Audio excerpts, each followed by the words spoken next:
Assalamualaikum warahmatullahi wabarakatuh. Kaifahalukum santri sekalian, kita lanjutkan materi pada pertemuan kali ini dengan tema menyusun prosedur ya. Materi ini sudah kita bahas pada kelas 1. Nah, ini kita murojaah dan insya Allah ada elaborasi atau pengembangan materinya.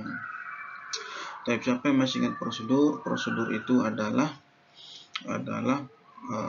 teks yang menjelaskan tentang tata cara melakukan sesuatu ya.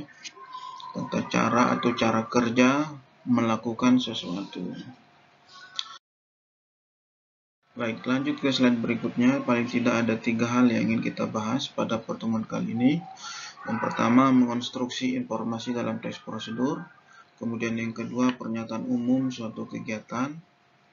Yang ketiga, tahapan-tahapan melakukan prosedur ya. Type struktur teks prosedur ini ada 3. Yang pertama adalah tujuannya. Tujuan ini berisi pengantar atau kalimat utama secara jamak-jamak. Kemudian yang kedua adalah petunjuk atau langkah-langkah yang harus ditempuh. Ya, isinya adalah perincian petunjuk yang dijabarkan, ingin dijabarkannya. Yang ketiga adalah penegasan ulang atau penutup. Nah, isinya adalah harapan atau manfaat itu jika dijalankan seluruhannya ya. Baik, mudah-mudahan sampai di sini sudah jelas. Lanjut ke slide berikutnya, ciri-ciri kebahasaan teks prosedur. Yang pertama adalah menggunakan kata kerja imperatif.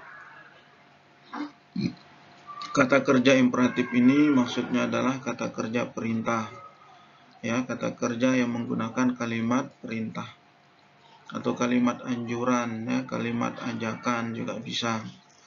Baik, apa contohnya? Misalnya makanlah, ya, minumlah, belajarlah, dan seterusnya. Kemudian yang kedua, menggunakan pernyataan persuasif. Ya, misalnya ya ada imbuhan ayo, ya, kemudian mari, dan seterusnya. Kemudian yang ketiga, menggunakan kata-kata teknis ya. Kata-kata teknis ini maksudnya adalah kata-kata yang khusus, spesifik pada bidang keahlian tertentu. Contoh kamera ini, misalnya kamera itu ada kata-kata teknis yang bisa khusus untuk kamera itu, misalnya pencetlah ya, atau ganti screen misalnya, atau yang lain-lainnya.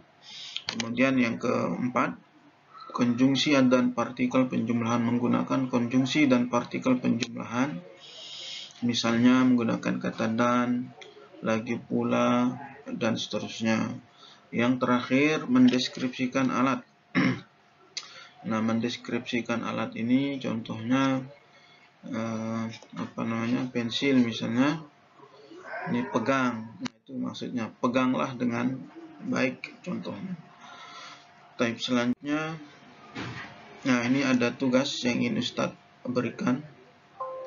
Sebelum antum mulai mengerjakan tugas ini, contoh teks prosedur yang sudah sering antum lihat dan sering antum baca, yaitu protokol kesehatan selama pandemi ya. Contohnya ini jaga jarak, menggunakan masker, kemudian sering cuci tangan, kemudian social distancing, physical distancing, mungkin menghindari kerumunan dan seterusnya. Nah, itulah namanya teks prosedur ya. Kita dijabarkan. Baik. Nah, sekarang ini ada beberapa pilihan tema yang bisa kalian kerjakan. Pilih salah satu, kemudian dikembangkan menjadi sebuah teks prosedur ya. Contoh, mengatasi kemalasan dalam belajar. Nah, bagaimana caranya mengatasi kemalasan dalam belajar? Misalnya membaca atau mendengarkan video-video motivasi misalnya, atau yang kedua bergaul dengan orang-orang yang semangat. Nah, itu penjabaran, itulah yang menjadi gagasan penjelas. Baik. Nah, antum tinggal pilih salah satunya. Antum tulis di buku tulis, kemudian dipoto, dikirimkan ke WA saya ya. Insya Allah sudah jelas.